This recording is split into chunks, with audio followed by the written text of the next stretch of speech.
बंदी छोड़ सतगुरु रामपाल जी परमेश्वर जी की जय हो। भाई और बहनों, ये पुस्तक है भोगेगा अपना किया रे। ये पुस्तक विशेषकर करोथा कांड को लेकर लिखी गई है। इस पुस्तक को लिखने वाले भी सतगुरु रामपाल जी के शिष्य हैं और इस पुस्तक को पढ़कर हमें करोथा कांड के संबंध में बहुत सी ऐसी बातों का पता चल रहा है जो बातें अभी तक आप और हमारी पहुंच से दूर थी। यानी करोथा कांड क्यों हुआ, किन लोगों ने करवाया, क्या कारण था, और उस समय हरियाणा के मुख्यमंत्री भूपेंद्र सिंह हुड्डा की इस करोथा कांड को करवाने में क्या भूमिका रही थी, सतगुरु रामपाल जी ने उसके विषय में क्या कुछ कहा है। और जिन भी गांव वालों ने करोथा कांड में प्रत्यक्ष या अप्रत्यक्ष रूप से अपनी भूमिका निभाई थी, आगे चलकर उन लोगों को कर्म फल के तहत क्या क्या सजा प्राप्त हुई। बहुत से लोगों का परिवार सर्वनाश को प्राप्त हुआ। किसी का बेटा मरा, किसी की बेटी मरी, कोई स्वयं तड़फ तड़फ कर एक्सीडेंट में या भयंकर बीमारी से मरा। और भी बहुत सारी बातें जो हम आगे इस पुस्तक के माध्यम से जानेंगे। उनमें एक बात है कि एक ज़मीन का मामला, जो ज़मीन सतलोक आश्रम करोथा को दान कर दी गई थी, उस ज़मीन को लेकर क्या वाद विवाद हुआ। वो ज़मीन किसने ली थी? क्या सतगुरु रामपाल जी ने ली थी, या सतगुरु रामपाल जी को बिना बताए उनकी गैर हाजिरी में काल प्रेरणा से सतलोक आश्रम मैनेजमेंट ने ली थी। यानी उस समय का जो सतलोक आश्रम मैनेजमेंट था, क्या उन लोगों ने अपने गुरु की आज्ञा के बिना, अपने गुरु से पूछे बिना वो ज़मीन लेकर गलती की या सही किया? इन तमाम बातों पर हम आज विचार करेंगे और साथ में हम ये शिक्षा भी प्राप्त करेंगे कि निकट भविष्य में ऐसी गलती आप और हम भगत कभी भी ना करें, जो गलतियां आज से पहले हमारे खुद के भगत भाई करोथा कांड के समय इस ज़मीन को लेकर कर चुके हैं। तो क्या कुछ ये पुस्तक कहती है? पुस्तक का नाम है भोगेगा अपना किया रे। आश्रम की ज़मीन का झूठा मुकदमा। अश्वनी कुमार ACJM की कोर्ट में आश्रम की ज़मीन का मुकदमा चल रहा था। जज अश्वनी कुमार के विषय में भ्रष्टाचार की शिकायत माननीय पंजाब तथा हरियाणा हाई कोर्ट में मुख्य न्यायाधीश को की गई, जो इस प्रकार है। यानी सतलोक आश्रम वालों ने इस जज के ऊपर शिकायत हाई कोर्ट में की, और वो क्या शिकायत थी वो यहाँ पर बताया जा रहा है। विषय श्री अश्वनी कुमार मेहता CJM रोहतक कोर्ट के भ्रष्टाचार की जांच करके उचित कानूनी कार्रवाई करने हेतु प्रार्थना पत्र।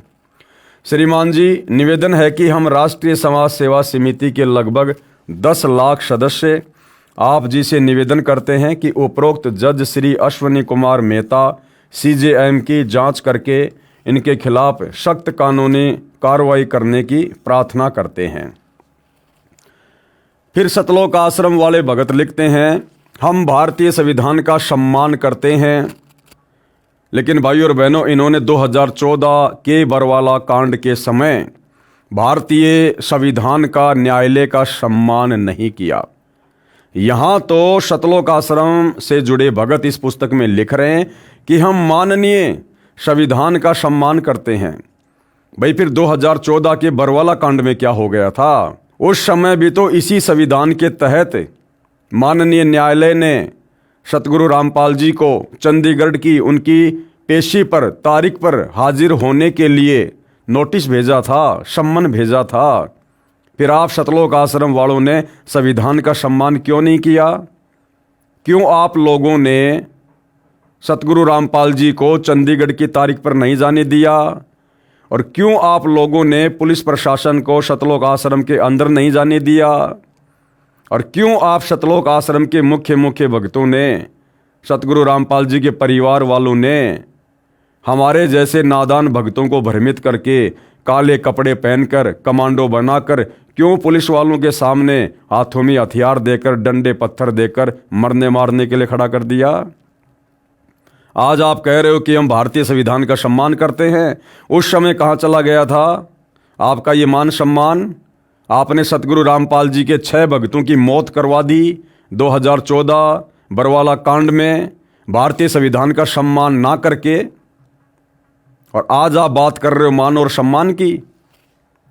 हम भारतीय संविधान का सम्मान करते हैं। हम ये भी मानते हैं कि अधिकतर जज न्यायप्रिय तथा कानून का पालन करने वाले हैं। हम जज को परमात्मा का छोटा रूप मानते हैं, ये बिल्कुल गलत है। ऐसा भगत ने नहीं मानना चाहिए। जगत वाले लोग ऐसा मान सकते हैं।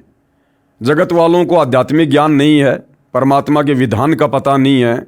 वो तो डॉक्टर को भी परमात्मा का छोटा रूप मानते हैं, वो जज को भी परमात्मा का छोटा रूप मान सकते हैं।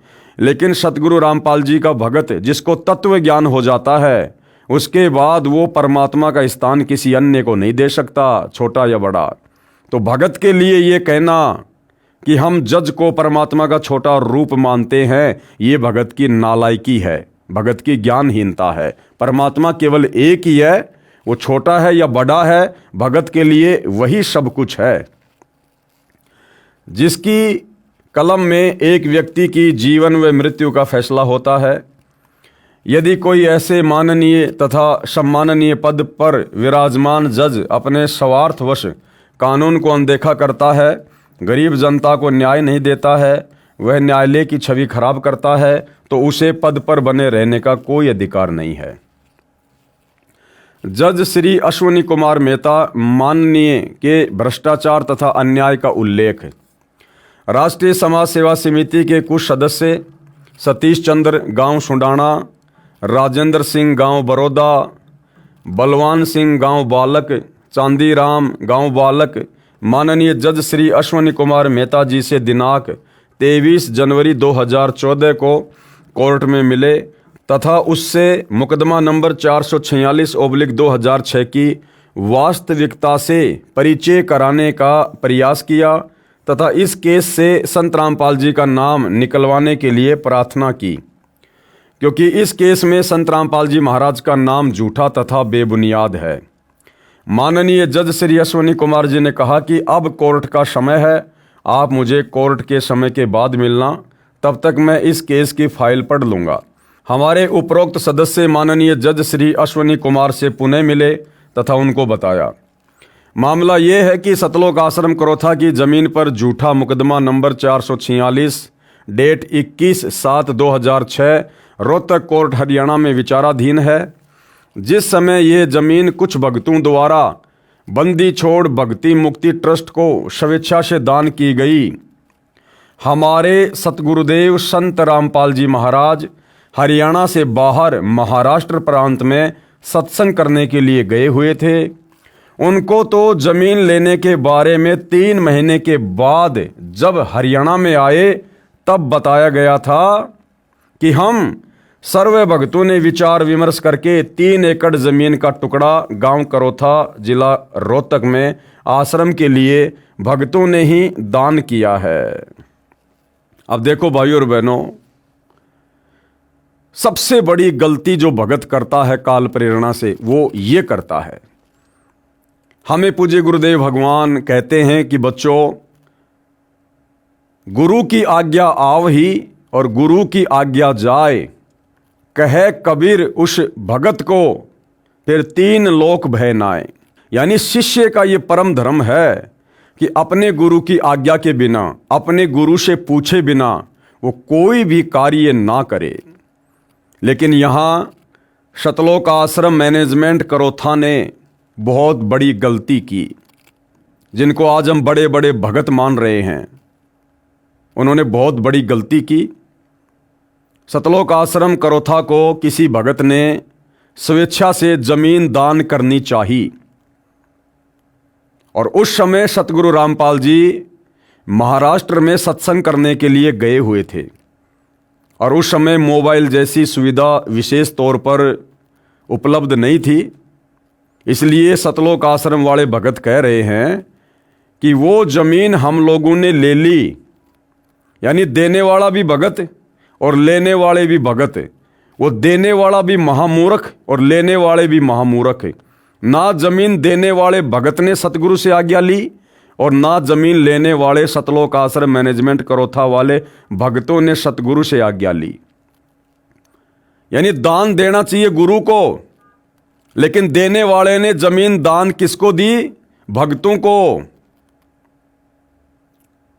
और भाइयों और बहनों, यही गलती आगे चलकर सतगुरु रामपाल जी के लिए एक नई समस्या पैदा कर देती है। यह गलती निकट भविष्य में हम भक्तों ने नहीं करनी चाहिए। इस पुस्तक से हमने यही तो शिक्षा लेनी है। क्या आवश्यकता थी भाई जमीन लेने की? अगर आपने जमीन लेनी भी थी तो जमीन दानकर्ता से आपने प्रार्थना करनी चाहिए कि भाई देखो, आप जमीन दान कर रहे हैं और सतगुरुदेव इस समय महाराष्ट्र में सत्संग के लिए गए हुए हैं, संपर्क हो नहीं पा रहा।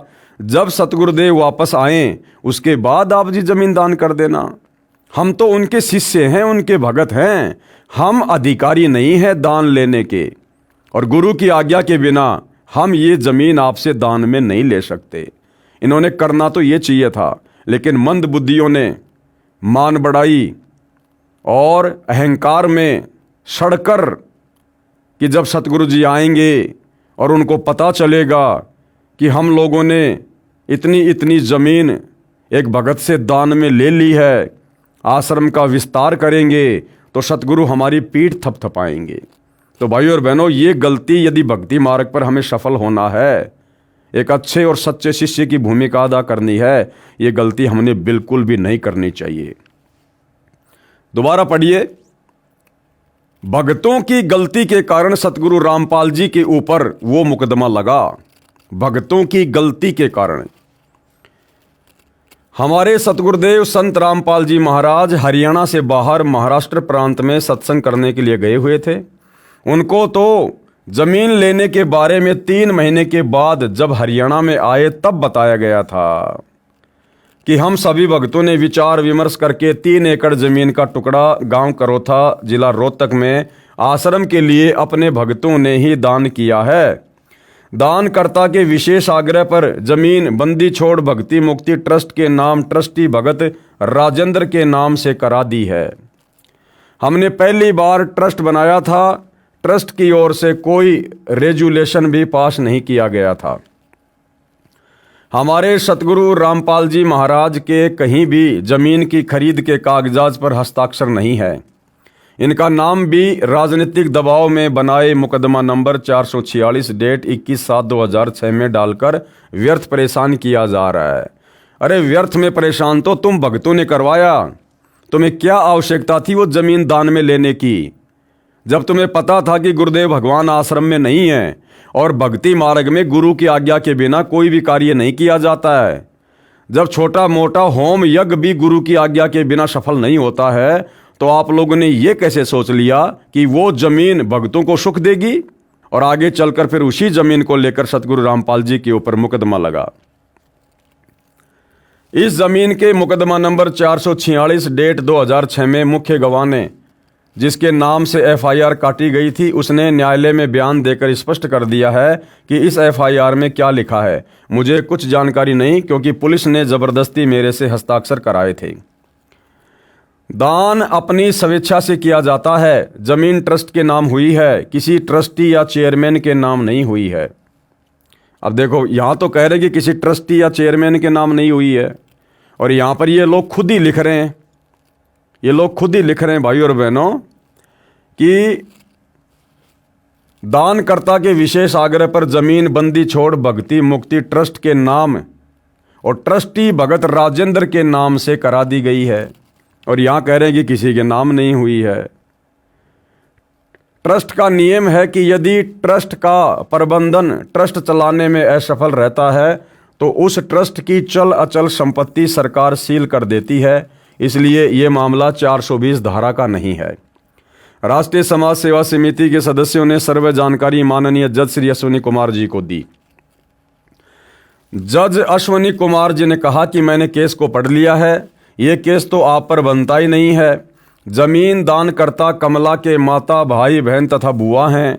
मैंने ये देख लिया है कि जिस समय जमीन दान की अप्रैल 1999 को तथा आज 2014 तक कमला ने किसी कोर्ट में इस संबंध में कोई मुकदमा भी दायर नहीं किया है।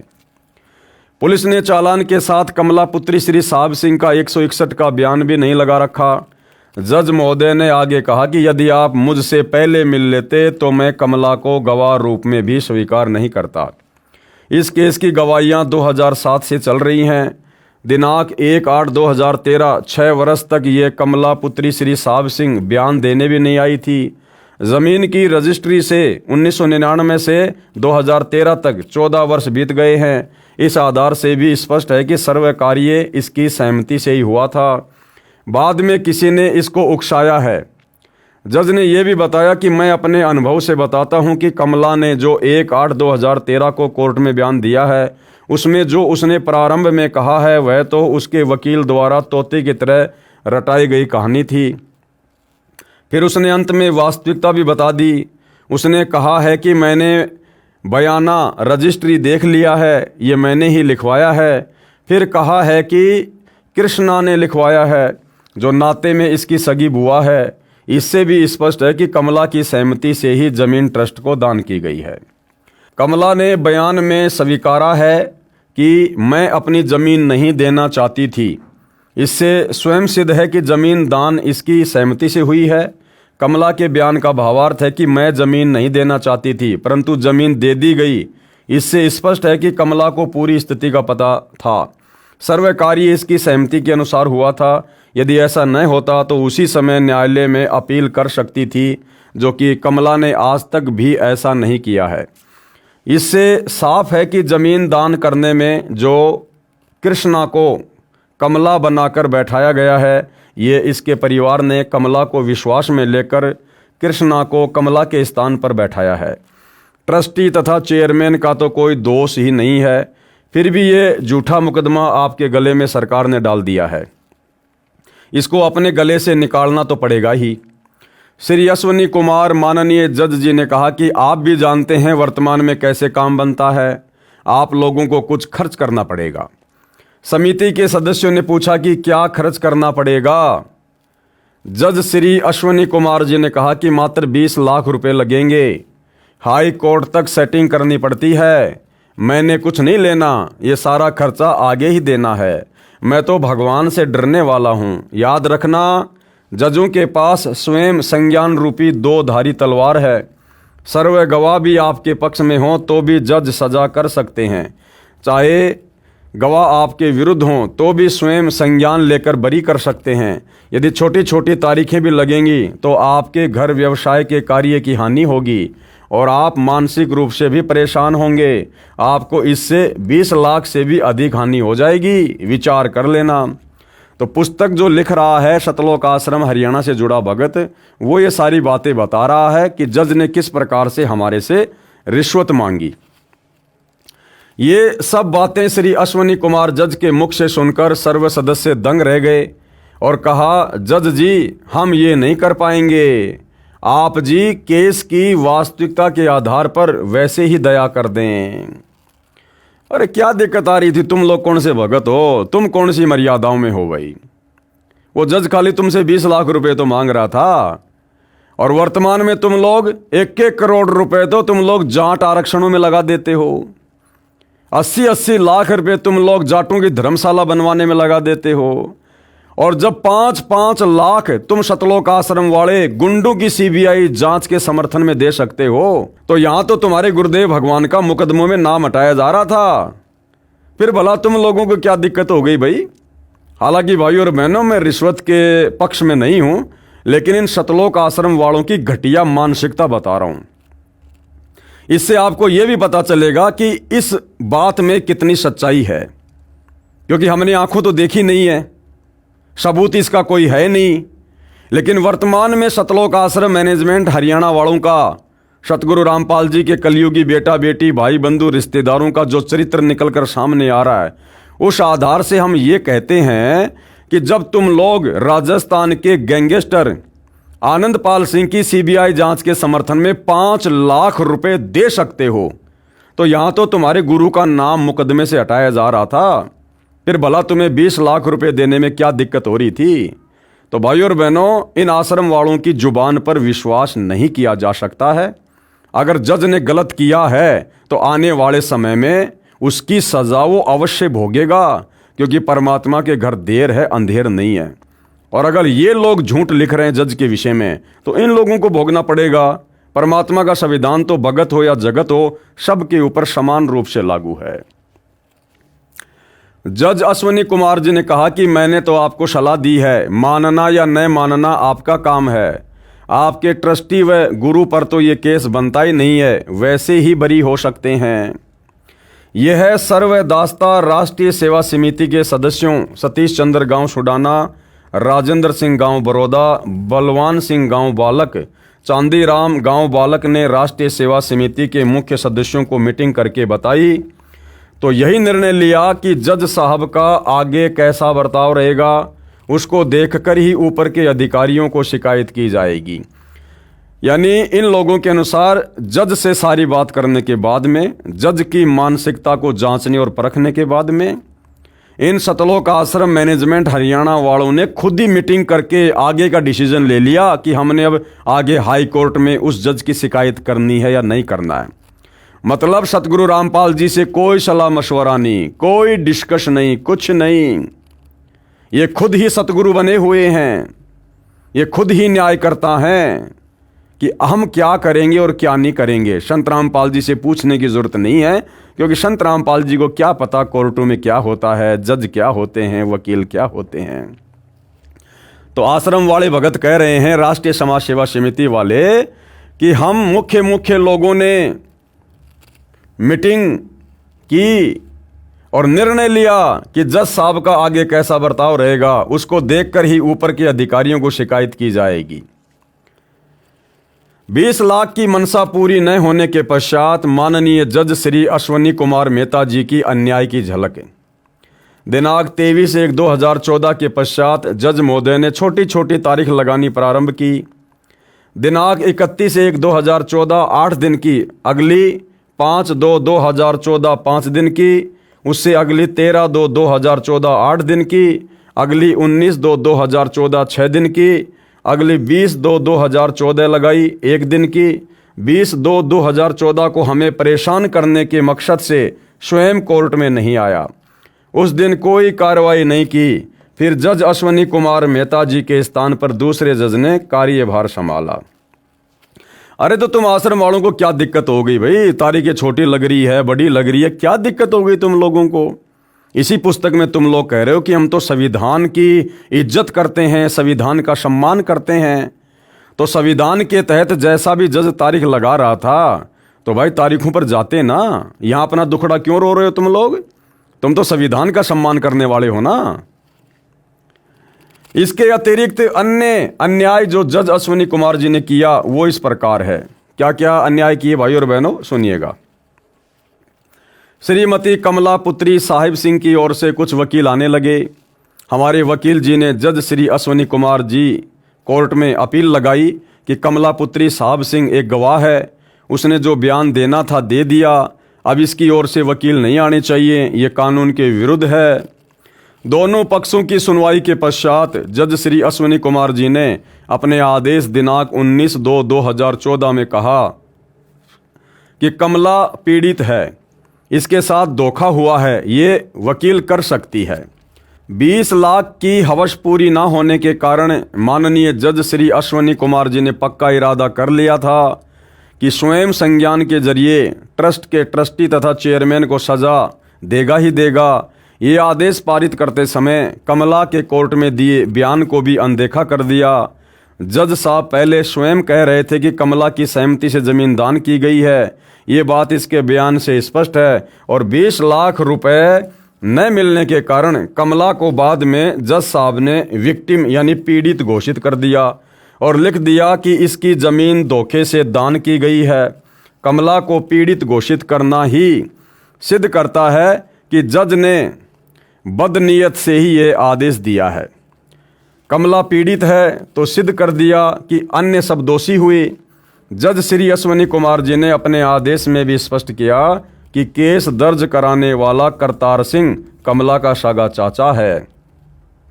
फिर यह भी कहा कि वह दोषियों के साथ मिली भगत करके हॉस्टाइल हो गया है। जमीन दान करने वाले कमला के माता भाई बहन हैं, क्या वे भी कमला से धोखा करके हमारे को मुफ्त ज़मीन दे सकते हैं?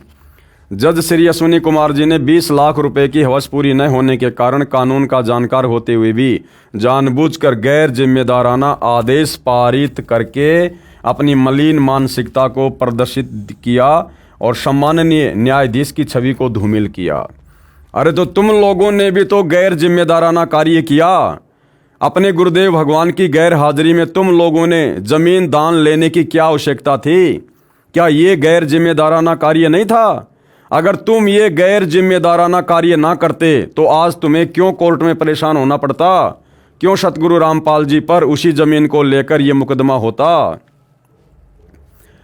जबकि सर्वोच्च न्यायालय का आदेश number 2009-3310 for criminal appeal number 1695 of 2009 स्पष्ट करता है कि यदि ए ने बी की जमीन बी बनकर सी को बेच दी या दान कर दी तो ए दोषी है, सी दोषी ठहराया जा सकता है। हम तो सी हैं, जमीन प्राप्त करने वाले हैं, हम पर यह मुकदमा ही नहीं बनता। ये राजनीतिक दबाव से बनाया गया है। अरे तो कौन से राजनीतिक दबाव में बनाया गया और किस राजनेता के दबाव में बनाया गया उसका भी नाम लिख देते हैं यहाँ पर कि वो राजनेता कौन है। आधी अधूरी बातें क्यों कर रहे हो भाई? यह राजनीतिक दबाव से बनाया गया है, इसे समाप्त किया जाना चाहिए था। सर्वोच्च न्यायालय का यह आदेश भी जज महोदय ने लालचवश अनदेखा कर दिया। यदि सर्वोच्च न्यायालय के आदेश के विरुद्ध यदि जमीन लेने वाले दोषी बनाए गए हैं फिर तो तहसीलदार, रजिस्ट्री क्लर्क तथा अर्जी निवश को भी दोषी बनाया जाना चाहिए था, जिन्होंने सारे कागजात की पूरी जांच पड़ताल करके रजिस्ट्री की है। यहाँ पर यह बताना भी अनिवार्य है कि जमीन दान की रजिस्ट्री ट्रस्ट के नाम है। ये किसी ट्रस्टी तथा चेयरमैन की निजी संपत्ति है और न ही हो सकती। इसलिए हमारा परोपकार के लिए प्रयत्न है, जिसे धोखा 420 की संज्ञा नहीं दी जा सकती। पूरे घटनाक्रम को जानकर यह निष्कर्ष निकलता है कि कमला ने अपनी जमीन स्वेच्छा से ट्रस्ट को दान की है। किन्हीं कारणों से यह तहसील में उपस्थित नहीं हो पाई। फिर इसको रजिस्ट्री के सर्वे कागजात तैयार करके दिखाए गए थे, तब इसने अपनी मर्जी से अपनी बुआ को तहसील में भेजकर अपने स्थान पर खड़ा किया है, जो इसके बयान से भी स्पष्ट है, जो बयान इसने न्यायालय में जज श्री अश्विनी कुमार जी के समक्ष दिए हैं। ये बात हमें अब स्पष्ट हो गई है। यदि ये धोखा यानी फ्रॉड 420 है तो कमला तथा कृष्णा द्वारा किया गया है, इसमें ट्रस्ट का कोई दोष नहीं है। अरे सबसे बड़ा फ्रॉड, सबसे बड़ा धोखा तुम लोगों ने अपने गुरु के साथ किया। गुरु की आज्ञा बिना, गुरु की गैर हाजिरी में तुम लोगों ने ये जमीन दान लेकर सबसे बड़ा फ्रॉड किया। हमारा सौभाग्य था कि उसी दौरान एक नया जज श्री लोकेश गुप्ता जी आ गए। माननीय भ्रष्ट जज श्री अश्विनी कुमार जी के जुल्म व अन्याय से बच गए, नहीं तो जज अश्विनी कुमार जी अपने स्वार्थवश हम निर्दोषों को सजा कर देता। क्यों भाई? अरे क्यों सजा कर देता? और सजा कर देता तो फिर तुम्हारे को दिक्कत क्या है? तुम तो भगत हो ना, भक्ति कर रहे हो ना पूर्ण परमात्मा की, तो तुम लोगों को क्या दिक्कत है भैया? हो सकता है तुम्हारा उस जज के साथ में कोई पिछला कोई ऋण संबंध हो सकता है पिछले जन्म में तुम लोगों ने जज को किसी प्रकार से दुखी कर रखा हो, परेशान कर रखा हो, वर्तमान में वो जज अपना बदला ले रहा हो। तो भाई तुम क्यों परेशान हो रहे हो? तुम तो भक्ति कर रहे हो, भगत हो ना। गीता अध्याय 2 श्लोक नंबर 56 में सतगुरु रामपाल जी ने क्या पढ़ाया कि जो लाभ हानि में, सुख दुख में स्थिर रहता है वही तो सच्चा भगत होता है, वही तो सच्चा साधक होता है। तो तुम लोग इतने क्यों परेशान हो रहे थे भाई? क्यों दुखी हो रहे थे? तुमने तो भक्ति करनी थी। नाम परमात्मा ने दे रखा है, वो चाहे जेल में बैठ के जप लो, चाहे रेल में बैठ के जप लो। आत्मा का कल्याण तो उससे होना है। 2 टाइम की रोटी आश्रम में खानी, घर पे खानी, चाहे जेल में बैठ के खा लेते। तुम क्यों परेशान हो रहे थे फिर इतने कि हमारा सौभाग्य जज चेंज हो गया, वरना वो जज तुम्हें फांसी तोड़ देता। अगर तुम मर्यादित भगत थे तो फिर डर क्यों रहे थे? अगर तुम मर्यादा में थे तो सामना करते भैया। अगर वो जज गलत होता तो आने वाले समय में वो अपनी सजा भोगता, और तुम गलत थे तो तुम भोगते। तुम तो सच्चे सदगुरु की शरण में हो ना, फिर डरने और घबराने की क्या आवश्यकता थी मेरे भाई? विश्वसनीय सूत्रों से ज्ञात हुआ कि श्री अश्विनी कुमार जज 20 लाख रुपए न मिलने के कारण कितने घटिया हथकंडे अपना रहा है। अब देखो भाई और बहनों, क्या लिखा जा रहा है? विश्वसनीय सूत्रों से ज्ञात हुआ, अर्थात स्पष्ट तौर पर ये भगत लोग यहां बताने से डर रहे हैं, घबरा रहे हैं। फिर तुम काहे की भगत हो भाई? अरे हमें क्या पता कि तुम जो बात बोल रहे हो सही है। कौन था वो तुम्हारा विश्वसनीय सूत्र? उसका नाम गांव पता लिखो ना। फिर अगर सच्चाई समाज के सामने पुस्तक के माध्यम से पेश कर रहे हो तो तुम्हारे विश्वसनीय सूत्र का नाम भी लिखना चाहिए कि उसको कैसे पता चला इन बातों का। आधी अधूरी बातें क्यों कर रहे हो तुम? विश्वसनीय सूत्रों से ज्ञात हुआ है कि श्री अश्विनी कुमार जज 20 लाख रुपए न मिलने के कारण कितने घटिया हथकंडे अपना रहा है। इसने श्री लोकेश कुमार गुप्ता जज से कहा था कि आप इस केस 446/2006 में ट्रस्टी तथा चेयरमैन की भी सजा करना, ये जजों की शिकायत करते हैं। ज्ञात है कि जज श्री लोकेश गुप्ता ने ऐसा करने से मना कर दिया। फिर जज श्री अश्विनी कुमार जी ने यह केस श्रीमती कीर्ति जैन JMIC के यहाँ ट्रांसफर करवा दिया, जो जूनियर डिवीजन में जज है, जो कि श्री अश्विनी कुमार ACJM के अधीन है। इससे ये जो अन्याय चाहेगा करवा लेगा। यदि जज कीर्ति जैन जी ने कानून को अनदेखा किया और गैर कानूनी कार्य किया तो उसकी जानकारी भी उच्च अधिकारी जज को दी जाएगी। जो आदेश श्री अश्विनी कुमार जी ने लालचवश पारित किया था, कहा था कि कमला पीड़ित है, इस आदेश के खिलाफ हमारे वकील ने सेशन जज की कोर्ट में अपील की। एडिशनल सेशन जज श्री नरेश कुमार सिंगला जी की कोर्ट में सुनवाई के लिए केस लगा।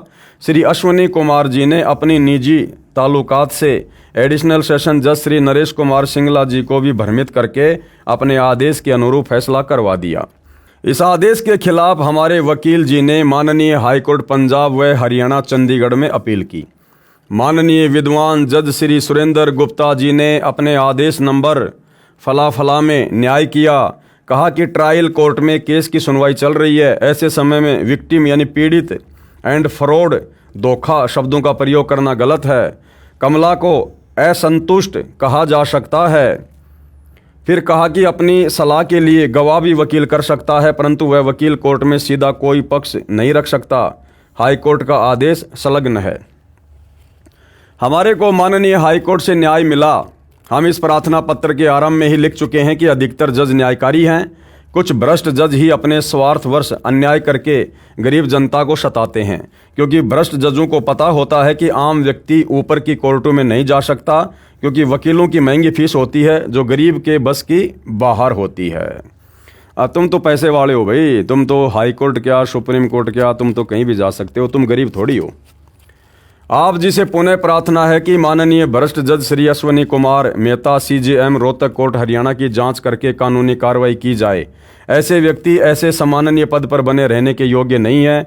इसको तुरंत प्रभाव से बर्खास्त किया जाए ताकि गरीब जनता अन्याय से बच सके। जांच अधिकारी के सामने जांच के समय हमारे वो सदस्य जो जज श्री अश्विनी कुमार से मिले थे शपथ पत्र देंगे तथा जांच में पूरा सहयोग देंगे। कानून को अनदेखा करके जज श्री अश्विनी कुमार जी ने अच्छा नहीं किया। यदि गरीब जनता ने दुखी होकर कानून को अनदेखा कर दिया तो क्या होगा? यदि इस जज के खिलाफ कार्रवाई नहीं हुई तो हम सर्वे 10 लाख राष्ट्रीय समाज सेवा समिति के सदस्यों को संवैधानिक तरीके से आंदोलन व प्रदर्शन करने के लिए विवश होना पड़ेगा। कौन कह रहे हैं? राष्ट्रीय समाज सेवा समिति वाले। इनको भक्ति नहीं करनी, इनको ये बकवादी करनी है इस प्रकार की। इनको अपने भगवान पर विश्वास नहीं, इनको अपने गुरुदेव पर विश्वास नहीं, इनको भक्ति मर्यादाओं पर विश्वास नहीं। अब ये समाज को सुधारेंगे इस प्रकार से आंदोलन करके। अरे समाज को सुधारने के लिए परमात्मा धरती पर आए हुए हैं भाई, वो अपने हिसाब से सुधारेंगे। वो आंदोलन करके अपने भक्तों से करवा के समाज को नहीं सुधारेंगे। समाज सुधरेगा तत्व ज्ञान से, इस ज्ञान से, भक्ति से। अब इस ज्ञान को तुम खुद ही नहीं समझ पा रहे, फिर भला वो जज कैसे सुधरेंगे, जनता कैसे समझेगी? और क्या कर लिया तुम लोगों ने अभी तक भाई? अरे इतने वर्ष बीत गए, हम आंदोलन करेंगे, प्रदर्शन करेंगे, कर लिया तुम लोगों ने आंदोलन, सुधार दिया तुम लोगों ने जज को, दिलवा दी तुम लोगों ने फांसी उस जज को। तो भाई और बहनों, परमात्मा कह रहे करनी तज कथनी कथया ज्ञानी दिन रात, और कुत्ते जू भौंकत फिरे सुनी सुनाई बात। ये जो इस प्रकार की बातें हैं, जजों के खिलाफ आंदोलन करना या प्रदर्शन करना, ये सतगुरु रामपाल जी के ज्ञान और विधान के बिल्कुल खिलाफ है, विपरीत है। ये प्रार्थी राष्ट्रीय समाज सेवा समिति के सभी 10 लाख सदस्य और ये समिति पूर्ण रूप से धार्मिक तथा गैर राजनीतिक है। फिर वर्तमान में राजनीति में क्यों घुस गए भाई? अगर ये समिति गैर राजनीतिक थी तो वर्तमान में भाई क्यों राजनेताओं के तलवे चाट रहे हो तुम सतलोक आश्रम वालों? 2019 में तुम कांग्रेस सरकार के चरणों में जाकर बैठ गए, तुमने कांग्रेस का समर्थन किया। 2024 में तुम बीजेपी के चरणों में जाकर बैठ गए। आज वर्तमान में तुम बीजेपी का समर्थन कर रहे हो और कह रहे हो कि यह संस्था गैर राजनीतिक है। आगे क्या लिखा जा रहा है? आर्य समाजियों को रिश्वत लेकर बरी किया। जज सविता कुमारी के भ्रष्टाचार की शिकायत की गई जो इस प्रकार है।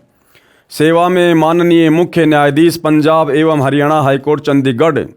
अब देखो भाइयों और बहनों, जो ये राष्ट्रीय समाज सेवा समिति वाले, ये कोई पाकिस्तानी नहीं है। राष्ट्रीय समाज सेवा समिति को हो चाहे सतलोक आश्रम मैनेजमेंट हरियाणा का हो, केवल नाम चेंज किया है कागजों में।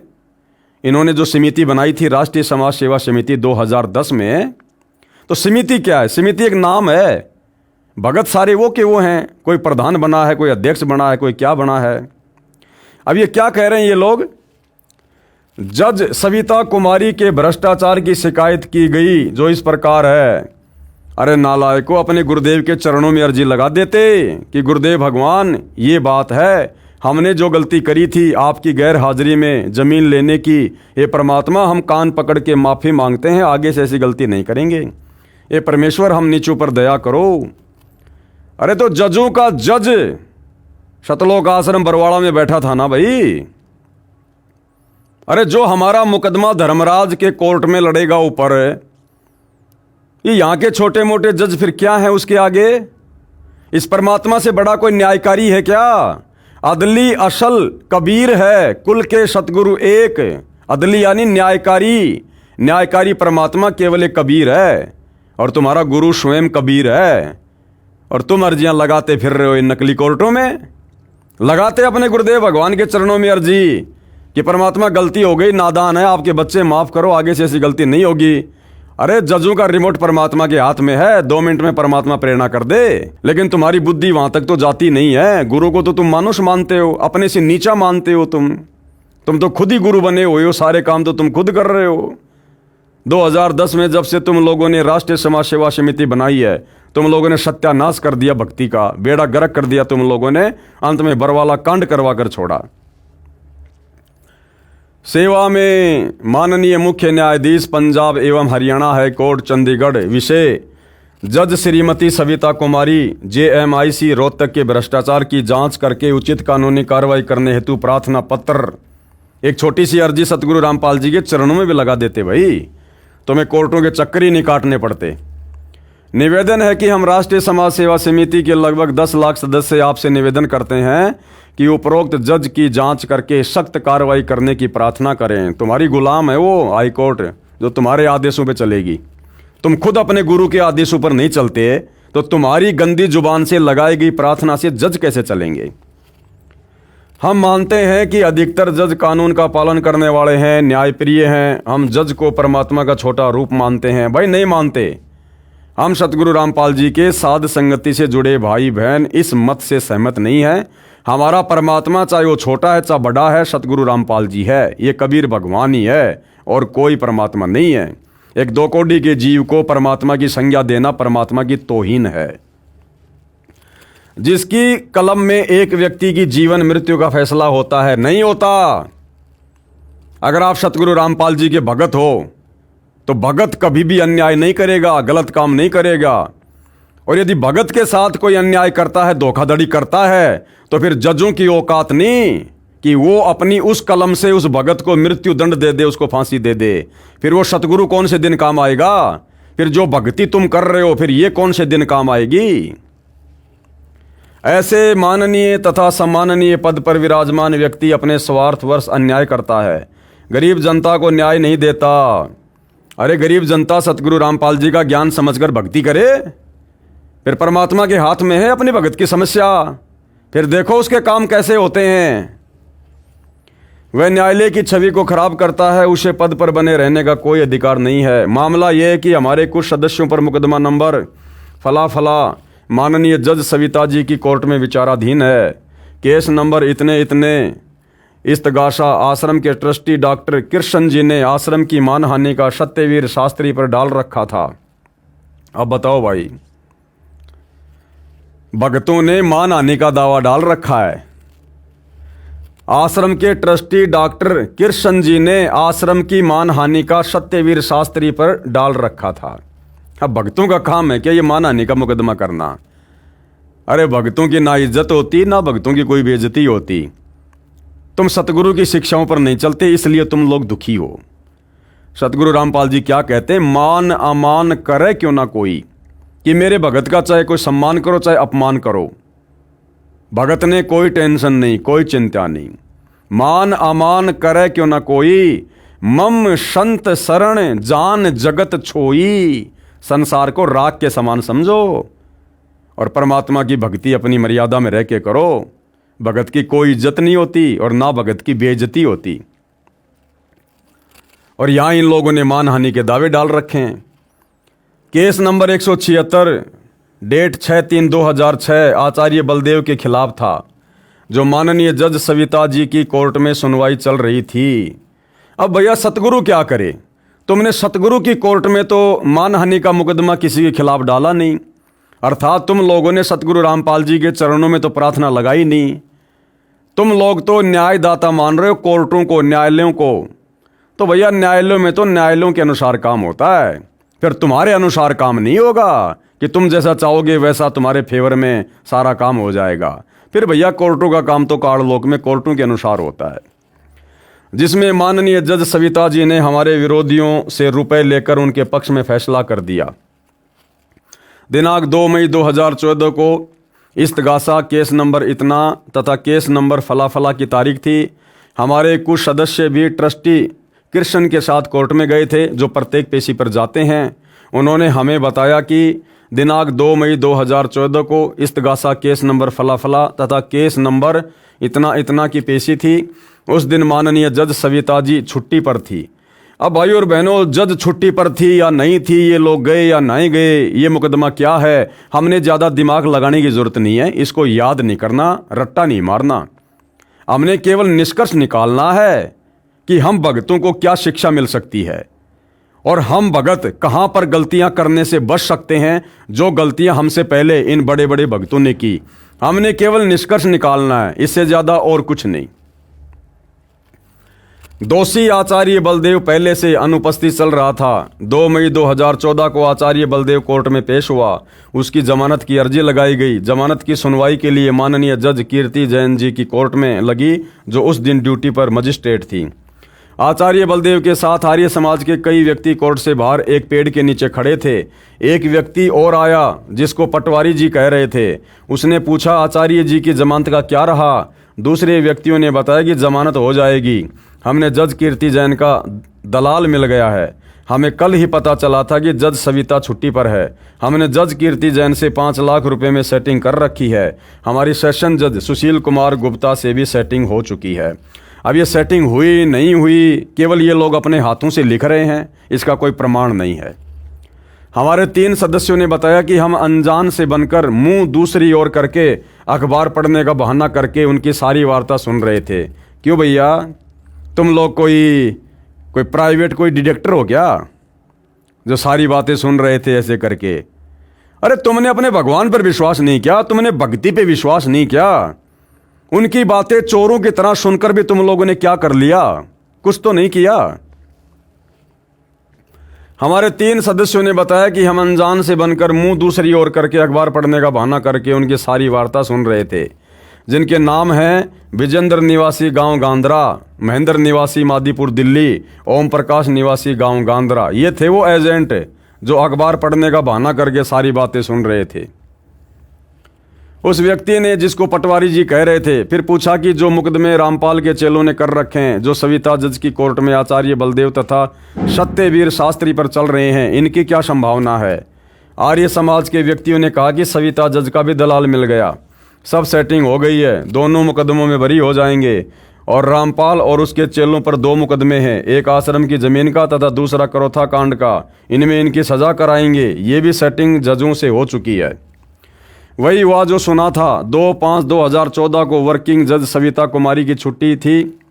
दूसरी जज कीर्ति जैन ड्यूटी मजिस्ट्रेट के यहाँ जमानत लगी, जमानत मंजूर हो गई।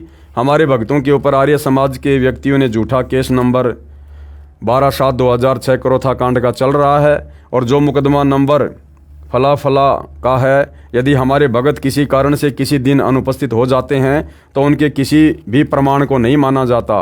कई तो मानसिक रोग से ग्रस्त होकर बुरे हाल में जजों के सामने पेश किए गए। ये देखो भाई और बहनों, सतलोक आश्रम वाले भगत क्या लिख रहे हैं। और आप और हमें शिक्षा मिलनी चाहिए, शिक्षा। हम फालतू में अपना समय बर्बाद करने के लिए इन पुस्तकों पर वीडियो नहीं बना रहे।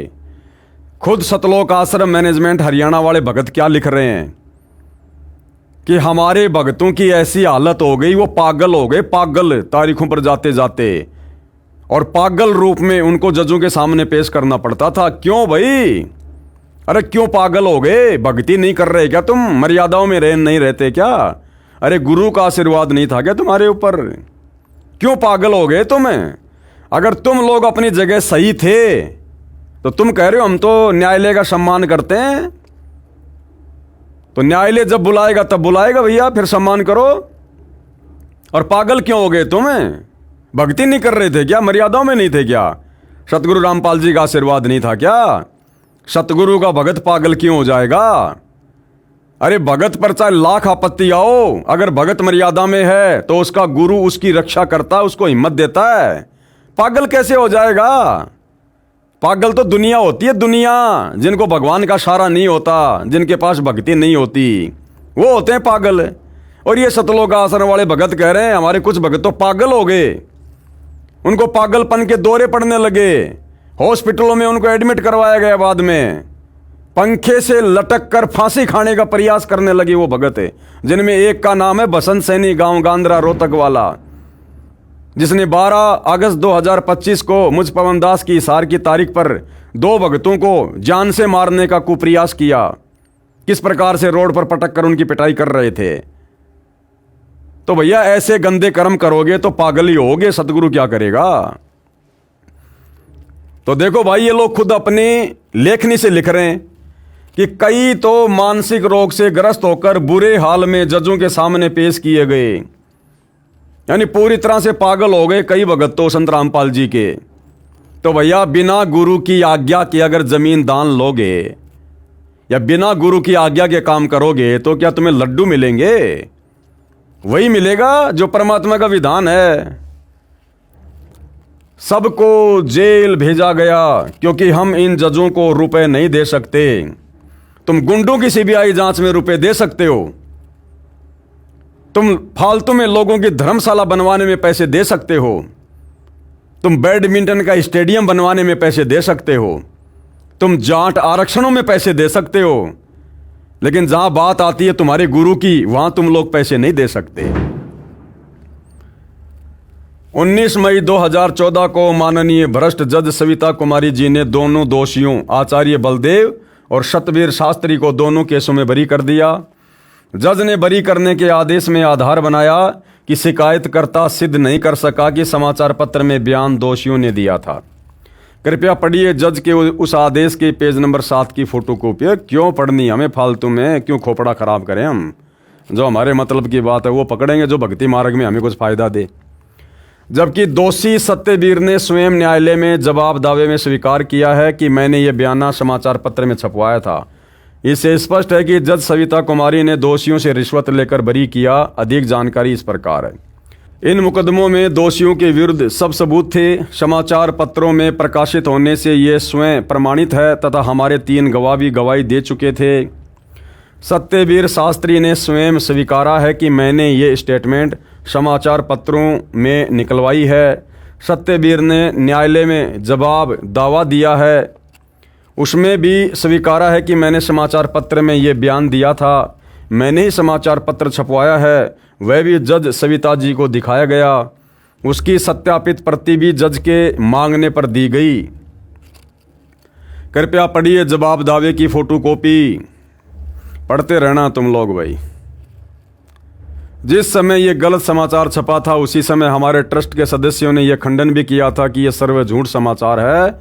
हमने भी समाचार पत्र में निकलवाया था कि पुलिस ने अपनी जांच में भी स्पष्ट किया है कि यह बलात्कार की घटना गांव बोरा के खेतों की है, जो सतलोक आश्रम से लगभग 25 किलोमीटर दूर है। उसी समय इस सिलसिले में हमारा शिष्टमंडल एसपी रोहतक से भी मिला था कि यह समाचार पत्र कैसे छपा है। ये सुनकर तत्कालीन एसपी भी आश्चर्य में पड़ गया। कहा कि हमारे सामने लड़की ने स्वयं बताया कि बोरा गांव के खेतों में यह घटना घटी। बोरा गांव के गणमान्य व्यक्तियों ने भी यही बताया कि यह घटना गांव के निकट ही खेतों में हुई है। हमारे पास सबके बयान हैं। आर्य समाज के लोगों को हमारे आश्रम को बदनाम करने का कौन सा अधिकार है? अरे भैया, काल के लोक में अधिकारी अधिकार हैं। गुरुजी ने क्या समझाया? निरंजन धन तेरा दरबार, यहाँ तनिक ना न्याय विचार। और मालिक क्या कहते हैं? पाखंडी की पूजा जग में संत को कहें लबाड़, अज्ञानी को परम विवेकी, ज्ञानी को मूड गवार, निरंजन धन तेरा दरबार। अरे शब्द नहीं सुनते क्या? आश्रम वालों सत्संग नहीं सुनते क्या गुरुदेव के? किसको अधिकार है और किसको अधिकार नहीं है? काल लोक में अधिकारी अधिकार हैं। भगत ने अपनी भक्ति करनी चाहिए। आर्य समाज के लोगों को हमारे आश्रम को बदनाम करने का कौन सा अधिकार है? जज महोदय सविता जी ने भी अपने लालच में कानून को अनदेखा करके उनके पक्ष में फैसला कर दिया।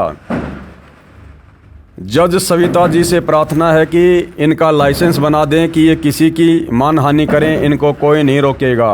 अरे क्यों बना दे भाई? हमें क्या मतलब है?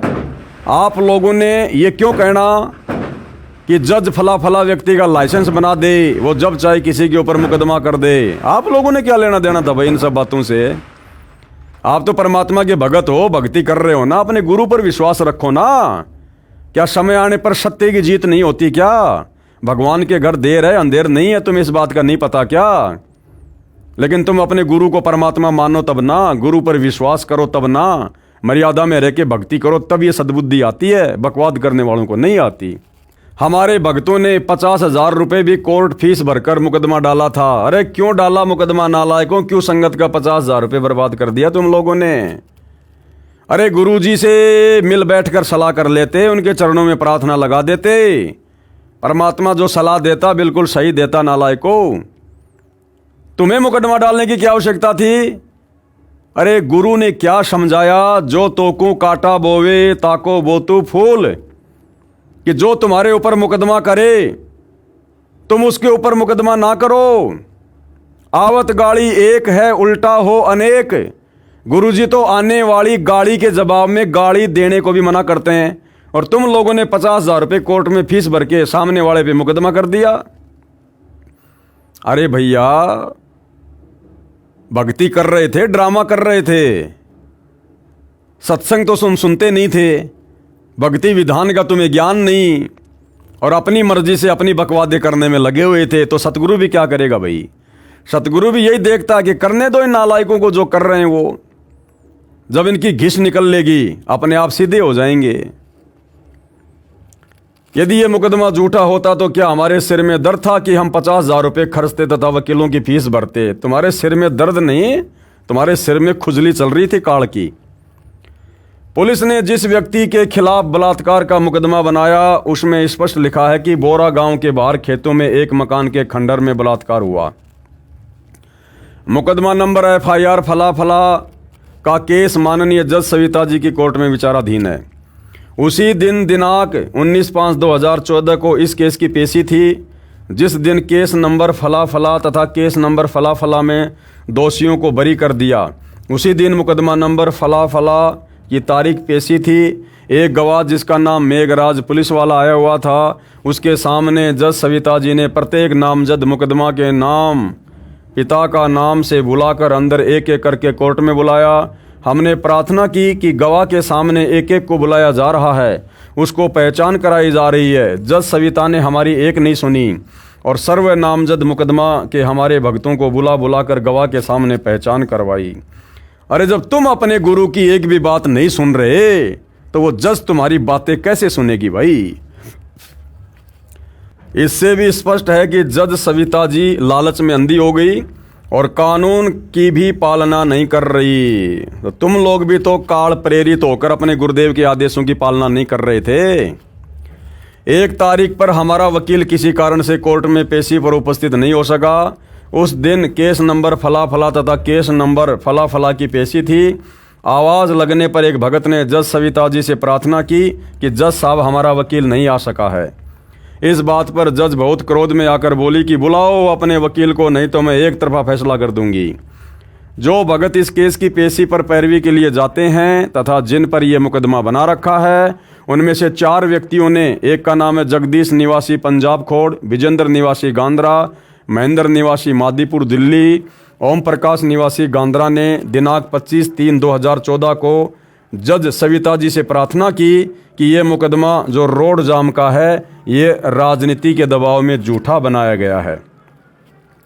हमने रोड जाम नहीं किया, रोड जाम तो आर्य समाजियों ने किया था, उन पर मुकदमा नहीं बनाया गया। हमारे सर्व भगत निर्दोष हैं, कृपया इस मुकदमे से हमारा पीछा छुड़वाइए। अरे इतनी प्रार्थना रो रो कर अपने गुरुजी के चरणों में करते कि गुरुदेव भगवान, हम नीचों से गलती हो गई, हम काल प्रेरित थे, हमें माफ़ करो परमात्मा, आगे से ऐसी गलती नहीं करेंगे, हमारा पीछा छुड़वाओ, हम दुखी हो रहे हैं।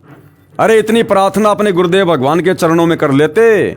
अगर गुरु के सामने प्रार्थना करने से शर्म आ रही थी तो अपने घर पर दरबार साहिब में कर लेते। वो अंतर्यामी तो हृदय से की गई पुकार को वहां से भी सुन लेता है। तो जो अपने गुरु के आगे नहीं रोता, नहीं गिड़गिड़ाता, फिर वो जजों के आगे रोता है। 2006 से सैकड़ों पेशियों पर आए हैं, हम घर का कार्य भी नहीं कर सकते, हम बहुत दुखी हो चुके हैं। और तुम लोगों ने वर्तमान में मुझ पवनदास पर 4 मुकदमे लगवा रखे हैं। अरे मैं भी तो तारीखों पर जा रहा हूं भाई, मेरे भी तो काम धंधे में दिक्कत आ रही है, मेरा भी तो परिवार है। तुम्हें अपनी समस्या दिखाई दे गई, दूसरों की समस्या दिखाई नहीं देती। जज ने कहा कि कुछ कोर्ट का खर्चा भरना पड़ेगा, मुकदमा जल्दी तथा तुम्हारे पक्ष में हो जाएगा। हमने कहा जी कितने रुपए खर्च करना पड़ेगा? देख लो, अब यहां पर ये रिश्वत दे रहे हैं। जो जज पैसों की बात कर रही है, तो यहां पर जब ये खुद परेशान हुए, खुद दुखी हुए, सैकड़ों तारीखों पर जाकर खुद जब दुखी होने लगे, तो जब जज ने कहा कि कुछ खर्चा भरना पड़ेगा, पैसे भरने पड़ेंगे कोर्ट में, तो बिल्कुल कह रहे हैं जी कितने पैसे भरने पड़ेंगे जी, यानी सहर्ष स्वीकृति दे रहे हैं। क्या कहा? हम बहुत दुखी हो चुके हैं। जज ने कहा कि कुछ कोर्ट का खर्चा भरना पड़ेगा, मुकदमा जल्दी तथा तुम्हारे पक्ष में हो जाएगा। हमने कहा कि जी कितने रुपए खर्चा भरना पड़ेगा? उस समय जज सविता कुमारी कोर्ट में अकेली बैठी थी। उसने बताया कि 10 लाख रुपए कोर्ट फीस है, ये मुझे गुप्त देनी होगी। यदि ऐसा नहीं करोगे तो छोटी छोटी तारीख लगने से आप घर के कार्य भी ठीक से नहीं कर पाओगे, जिस कारण से आपको अधिक हानि हो जाएगी। विचार कर लेना, आप 19 व्यक्ति हैं, 50,000 रुपए ही एक के हिस्से में आते हैं। मैं तो आपको सलाह दे रही हूँ, आपकी इच्छा है जैसा करो, कर लेना। 10 लाख रुपए कोर्ट फीस सुनकर हमें आश्चर्य तो हुआ, परंतु कहा कि मैडम हम विचार करके बताएंगे। ये लो जी, हम विचार करके बताएंगे। अर्थात ये लोग स्पष्ट रूप से जज को मना नहीं कर पाए। इन लोगों ने आपस में सलाह मशवरा किया, और जब लगा कि भैया इतना पैसा तो हम नहीं दे पाएंगे, तब जाकर इन्होंने मना किया। अगर 2-4 लाख रुपए की बात होती तो ये ले दे के मामला रफा कर देते। ये सुनकर हमें आश्चर्य तो हुआ, परंतु कहा कि मैडम हम विचार करके बताएंगे। हम निर्धन व्यक्ति हैं, 10 लाख रुपए कोर्ट फीस भरने में असमर्थ हैं। अगर 1-2 लाख रुपए वो बोलती तो तुरंत हाँ भर देते, तुरंत। इसलिए हमने दोबारा जज से कोई बात नहीं की। उसके पश्चात तो जज सविता का हमारे प्रति आक्रामक रवैया हो गया, छोटी छोटी तारीख देने लगी। 25/3/2014 के पश्चात 26/4/2014 31 दिन की। इस दौरान एक नामजद मुकदमा अनुपस्थित चल रहा था, उनको पीओ करने के लिए 31 दिन की तारीख दी थी। ये इस जज की मजबूरी थी। इसके पश्चात 2/5/2014 8 दिन की, फिर 6 दिन की, फिर 11 दिन की, फिर 5 दिन की, फिर 7 दिन की। उन चारों भक्तों ने राष्ट्रीय समाज सेवा समिति के मुख्य सदस्यों को बताया, अपने गुरुजी को नहीं बताया। और उन चारों भक्तों ने जिनकी छोटी छोटी तारीखें लग रही थी, इसी मनवश काल प्रेरित संगठन राष्ट्रीय समाज सेवा समिति के सदस्यों को जाकर बताया। अपने गुरुजी से कोई सलाह मशवरा नहीं, गुरुजी से कोई प्रार्थना नहीं। तभी तो जीव दुखी होता है, कष्ट भोगता है। उन चारों भक्तों ने राष्ट्रीय समाज सेवा समिति के मुख्य सदस्यों को बताया। जब वकीलों से पूछा गया तो हमारी हंसी करने लगे कि ऐसा कोई कानून नहीं बना कि कोर्ट फीस भरो और बरी हो जाओ, ये तो जज की सीधा सीधा रिश्वत की मांग है। फिर हमने राष्ट्रीय समाज सेवा समिति की मीटिंग बुलाई तथा माननीय भ्रष्ट जज सविता जी की शिकायत उच्च अधिकारियों को करने का निर्णय लिया। फिर भी गुरुजी से कोई सलाह मशवरा नहीं, गुरुजी से कोई किसी प्रकार की अर्जी नहीं।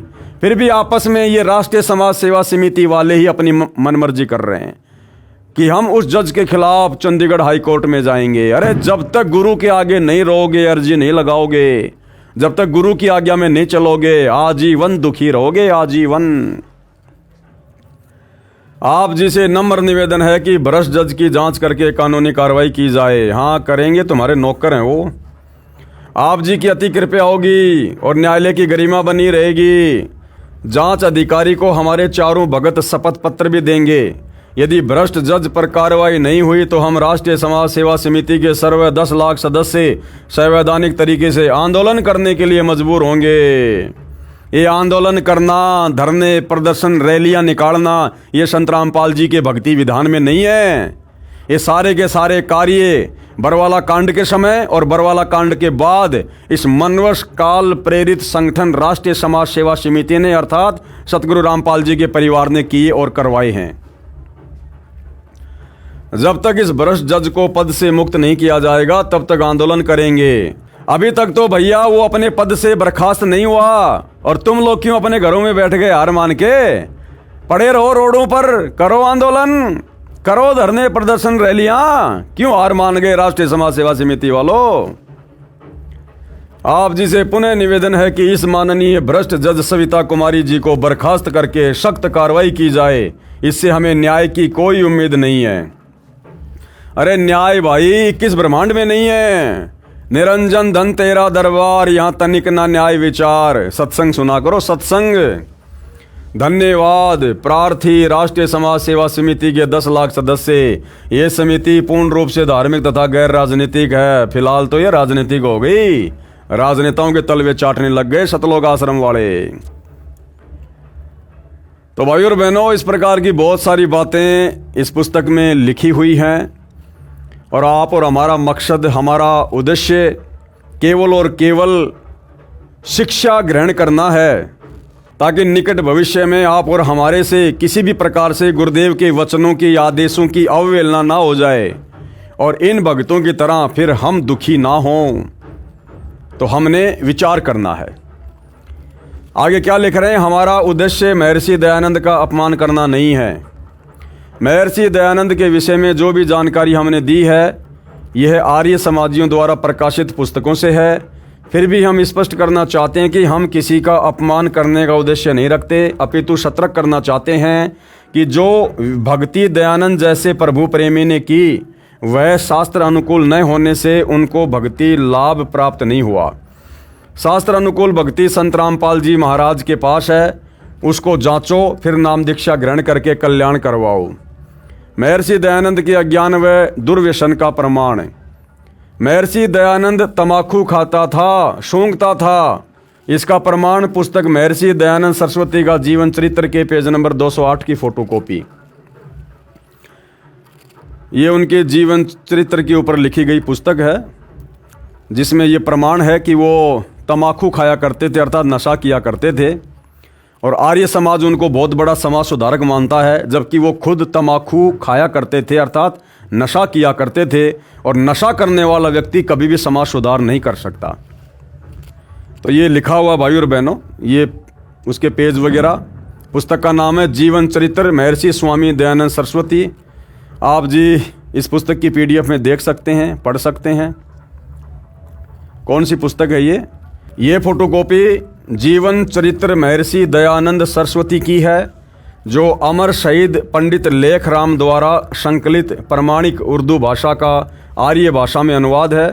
इसके अनुवादकर्ता आर्य महोपदेशक श्री कविराज रघुनंदन सिंह निर्मल, संपादक हैं श्री पंडित हरिश्चंद्र विद्यालंकार, प्रकाशक हैं आर्य समाज नयाबास दिल्ली 6।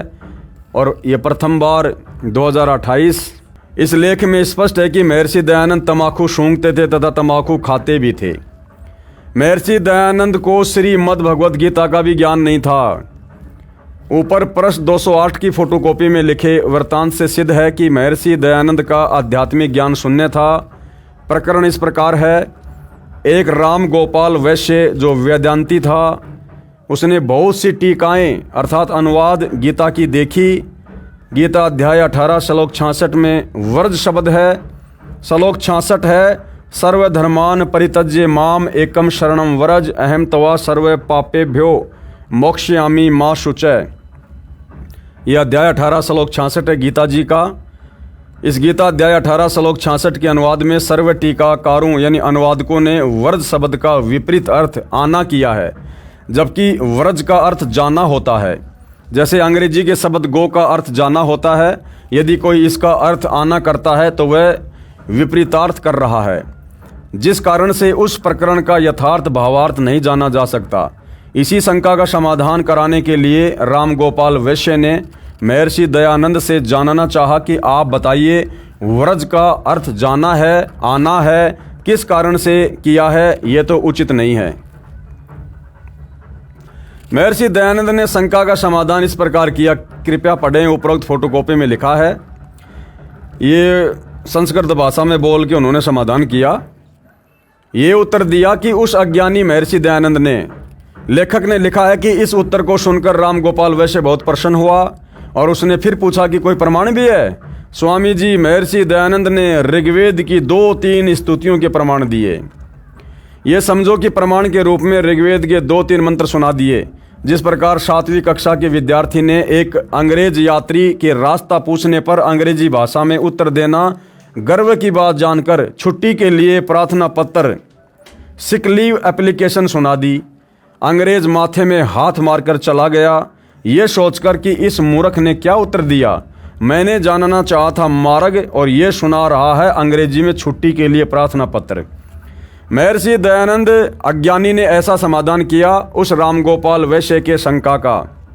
कृपया पढ़िए गीता अध्याय 18 श्लोक 66 का यथार्थ अनुवाद संत रामपाल जी महाराज द्वारा किया गया है। श्रीमद् भगवद गीता का यथार्थ अनुवाद पुस्तक गहरी नज़र गीता में है। पुस्तक गहरी नज़र गीता ये सतगुरु रामपाल जी के द्वारा लिखी गई है। विशेष उपरोक्त समीक्षा संत रामपाल जी द्वारा अपने सत्संगों में बहुत बार की गई है तथा यथार्थ अनुवाद गीता अध्याय 18 श्लोक 66 का करके बताया है। अज्ञानियों के अज्ञान का पर्दाफाश परमात्मा का भेजा अवतार ही कर सकता है। परमात्मा का भेजा अवतार नहीं, स्वयं परमात्मा ही करता है और सतगुरु रामपाल जी स्वयं परमात्मा ही हैं। तो ये पुस्तक है जिसमें महर्षि दयानंद जी ने अपने दुर्व्यसन के विषय में स्वीकारा है। ये फोटोकॉपी महर्षि दयानंद के भक्तों द्वारा लिखे गए जीवन चरित्र की है, जो पहले उर्दू भाषा में पंडित लेखराम द्वारा लिखा गया था। उस उर्दू संस्करण का हिंदी में अनुवाद स्वयं कविराज रघुनंदन सिंह निर्मल ने किया है। इससे स्पष्ट है कि महर्षि दयानंद ने स्वयं अपने द्वारा लिखी जीवनी में कहा है कि मुझे भांग पीने का दोष लग गया। उसके प्रभाव से पूर्ण रूप से बेसुध हो जाता था और योग अभ्यास भी करता था। विचार करें, ऐब करने वाला व्यक्ति साधना कर सकता है, बेसुध व्यक्ति अभ्यासरत हो सकता है। इस प्रकार का व्यक्ति था ये महर्षि दयानंद, जो सर्व बुराई करता था लेकिन दावा करता था समाज सुधार का। अधिक जानकारी के लिए पढ़िए इसी पुस्तक धरती पर अवतार के पेज नंबर 166 से 185 तक। अब महर्षि दयानंद जी का स्वतंत्रता संग्राम में कोई योगदान था या नहीं था, इस विषय में भाइयों और बहनों हम आगे चर्चा करेंगे अगले वीडियो में। आज के वीडियो में हम केवल इतना ही रखेंगे, धीरे धीरे आगे बढ़ेंगे परमात्मा के आशीर्वाद से।